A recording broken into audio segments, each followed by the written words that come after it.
What's up YouTube? I am back with another video and today I want to focus on my lighting. So I've been working on my lighting for a long time. So when I first started recording videos on YouTube, I actually made my own ring light. Like I went to Lowe's, I got some PVC, what is it, PVC? I got like those zip ties and I bought like a string of light and I literally made my own ring light. I hadn't decided to invest in the ring light yet. I was in college, so I was like, I'm just gonna DIY this and figure that out. Fast forward to now and I have collected more options for my lighting just to kind of improve my videos and overall look of the video. So I wanted to share this with you guys because I know the hardest thing when just working on my channel was finding the perfect lighting, and it's still a work in progress for me, honestly. I do have some other YouTubers who I look at and I'm like, man, I really want their lighting. I didn't buy any of this lighting overnight because it costs to buy all these lights and it just adds up to something more expensive. But I do get questions about my lighting and everything like that, so I wanted to just share what I have going on. The first thing I'm going to literally brag about is this remote right here. So this is a remote control wireless outlet remote. So this is linked to a plug that's inside of the wall. This controls my whole lighting. So I literally just turn this off and everything is super dark.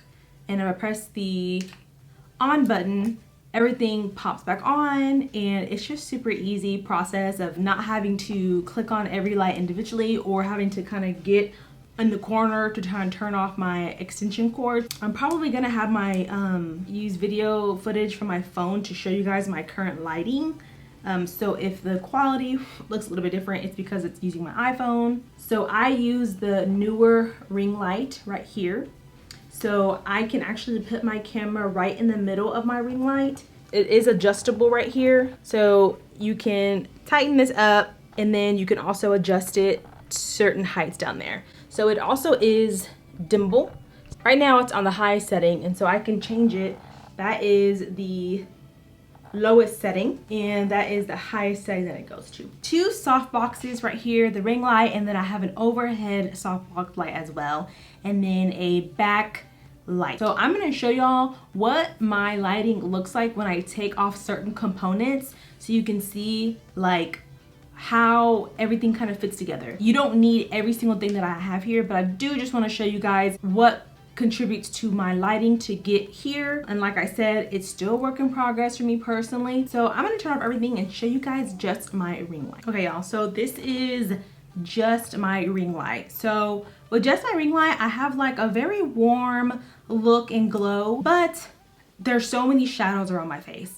Like my forehead, everything, you can just see every type of shadow. You can even see the shadow behind me. I used to film like this, but what I used to do is I used to film super close. And when I film super close, you can see everything better. Because I'm sitting far back, I'm gonna need a couple more lights to kind of help brightness. But if you don't have all those extra lights, I think this light, a ring light and a backlight, will help give you still a good lighting effect. I would recommend just putting the ring light a little bit closer to kind of brighten up more of your face. So now, let's see, I'm gonna pop on my backlight. Like it gives you that halo effect, and also kind of some of those shadows in the back go away completely. And if I just am a little bit closer to the camera with that glow, I feel like it's just a pretty natural look. I would have to adjust my camera settings to fit to this particular lighting, and you can do that by changing the exposure. You can change the ISO. I don't really know all the terminology for it, but I can change a couple of settings to kind of adjust for this particular lighting. Let me see if I can show you guys what I mean.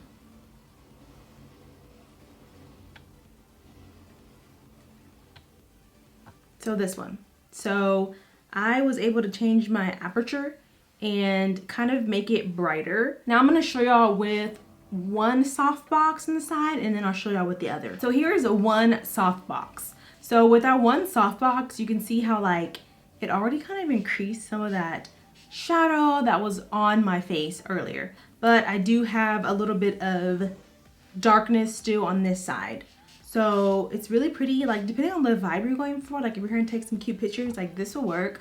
But you can kind of see why it's important to kind of have double lighting. I have seen some people, instead of using soft boxes, they have these I believe it's called like it's like a silver reflector, and put it on the sides so that the light can bounce off of that and come back on this side.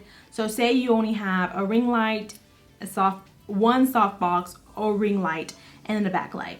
You could go get a reflector, just put it on the side, and it'll bounce that light off, and you'll have something shining to kind of lighten up those shadows on the opposite side of your face. I do have a reflector right here below me. The reflector being right here, it kind of lets some of that light that's coming on me bounce back up and lighten up underneath my face. Okay, so this is 2 softboxes. So I turn on this side softbox, and this is the lighting that I'm normally used to filming with, and most of my videos have been with this particular lighting, with just my softbox as a ring light and then a backfill light. But let me turn off the backlight real quick to show you guys what that looks like without a backlight. So with just these 3, it's not bad. Like, you get the ring light, center light, and then you get those 2 softbox shadow lights to kind of just bounce that light on you. And then I feel like this is still good lighting, honestly. I don't look too yellow. I have that neutral kind of feeling that I want. But what I like about the fill light, again, is that it whitens up the backdrop. So my backdrop is like it's not crisp white, but it's like a gray, very, very faint gray white. But putting that fill light brightens up the shadow, and it makes it almost like match my shirt. I first used to use a lamp, and I would open up, I just had a lamp and I took off the top of the shade, and I used to have the lamp right behind me to kind of have the lighting whenever I did my DIY ring light. And then I changed it to a clamp light, and I just bought a light bulb from Amazon, and I just screwed it inside of the clamp light, and I had the clamp light behind me.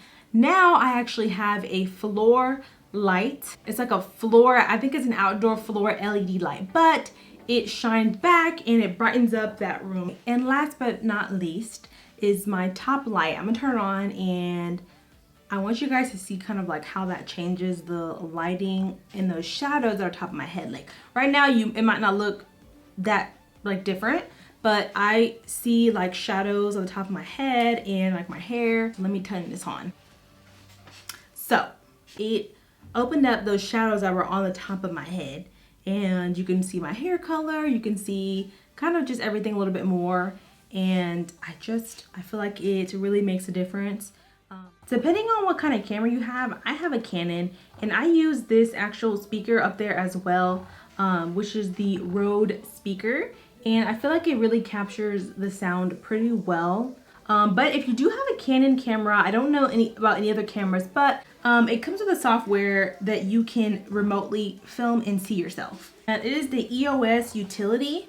So you're able to check your battery and see how many shots you have left, and then change those settings. Mine has a flip out screen so I can see myself, but I feel like I can't see if I'm focused from that far away, but it does help me see if my camera has cut out. I have filmed before and my camera video just cut out completely, and I had no idea until I checked my camera, and I'm like, oh my gosh. So having the EOS utility or a monitor will kind of help you see if your camera is stopped filming for whatever reason. Also, another thing that is super helpful for me is this camera remote. It should be compatible with any DSLR camera. Because I take pictures of myself right here, I can use this camera to just click and I can take the pictures, and they're on my computer, and it's so easy. There's also an option on the EOS utility to turn the camera on or to take a picture by clicking here, but sometimes trying to reach it and getting a good angle, like, it's impossible. So using this remote to click it, it'll just flash orange, and then you know to pose, and then boom, your camera, you're taking it. And just some general tips for filming and just overall, like, I always make sure I have 3 memory cards, because you just never know when your memory card, well, you should know, but like sometimes I film so much and I don't realize how much storage I don't have on my cameras or my memory card, and so I have the extras, and then I actually have an extra backup battery as well, in case my battery is low or dies in the middle of filming, and then I have a backup. And I will link all the products in the description down below. But that's all I have for you guys today with my lighting setup. If you guys have any questions on my lighting or filming just setup in general, just let me know in the comments down below. I'll be happy to answer. If you like this video, don't forget to give it a thumbs up. Don't forget to subscribe to my channel. Thank you for watching, and I'll see you soon.